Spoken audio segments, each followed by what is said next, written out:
Hello, vinyl community. This is Randy, back today with another time-tested record. Time-tested records.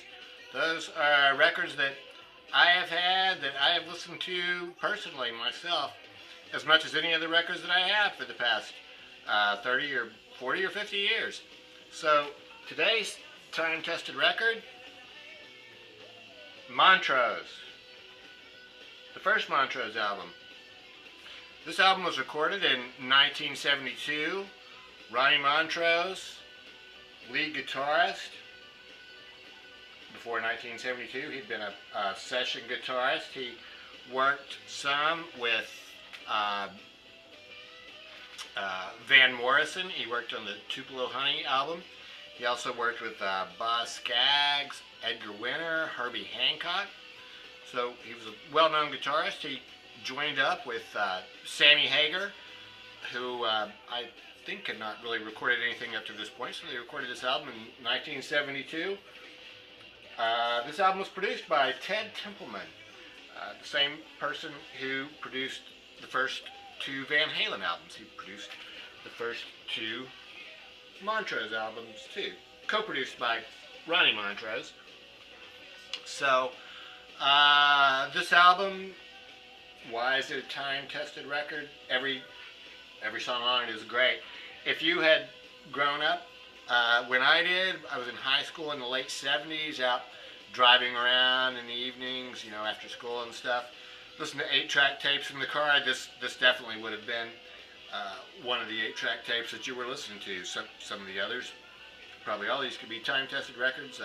Styx, Grand Illusion, Led Zeppelin, the soundtrack to Song Remains the Same was big in those couple of years there that I'm talking about for me. Ted Nugent, the Blue album with Stranglehold on it, or Free for All. UFO, Lights Out album, all these would have been 8-track tapes, so this clearly would have one of those tapes that was listened to a lot back then.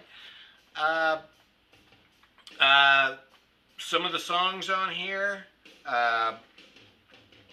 Good Rockin Tonight is a song that is not written by the band. It sounds like it was a song that was, sounds like it could have been an early rock and roll song from the 50s. I'm not really sure who the writer is, though. Also on here, Bad Motor Scooter. This was the song, Bad Motor Scooter was the song that my friend first turned me on to this album in his car. I showed him 8-track dope. That was the song that he played for me. So Bad Motor Scooter has a very memorable guitar part. It also has some classic lines on it. That song is about, telling his girlfriend to come over to his house. Has that great line on it. Says, come over to my place, I'm afraid of your dad. So classic line there. I love that one. Some of the other songs on here, Rock Candy. You rock candy, baby, hard, sweet, and sticky. Make It Last is a fantastic song written by Sammy Hagar. Sounds like it could be sort of a combination of the Frank Sinatra song. It was a very good year, because Sammy mentions, things, memories he has from when he was 17, when he was 21, when he was 25, kind of like that Sinatra song. It's also kind of like Van Halen's Running with the Devil. It has the part there, towards the end where he says, now I live my life from day to day. Yeah. Every song on here, though, Rock the Nation, the whole album is just great. This band did record, one more album, Paper Money. It was not as good. I haven't listened to it as much.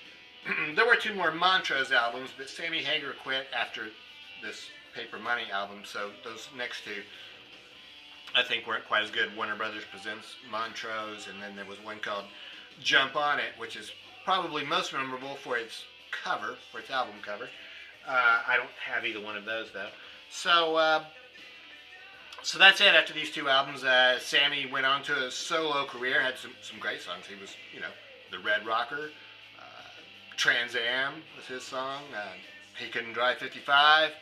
Then, of course, he, joined up with Van Halen, so I'm sure that was a big boost to his career. Montrose recorded some solo albums in the late 70s. He was in a band called Gamma, which I looked on Discogs. They were also classified as hard rock. They had 4 albums, Gamma 1, Gamma 2, Gamma 3, Gamma 4. Haven't heard any of those, though. Unfortunately, Ronnie Montrose died in 2013. Sammy's still out there rocking, though. Oh, they did, actually, they got together in 1997 for a song on Sammy Hagar's album, Marching to Mars. That song was called Leaving the Warmth of the Womb. Never heard that song. So that's it. I'm going to do a couple of needle drops now so you can get an idea of what this album sounds like. It's a classic album. So that's it. If you know anything about Montrose or have any comments on Montrose or this album, I'd certainly be interested to know what those are. So stay tuned for a couple of needle drops here, and thanks very much for watching.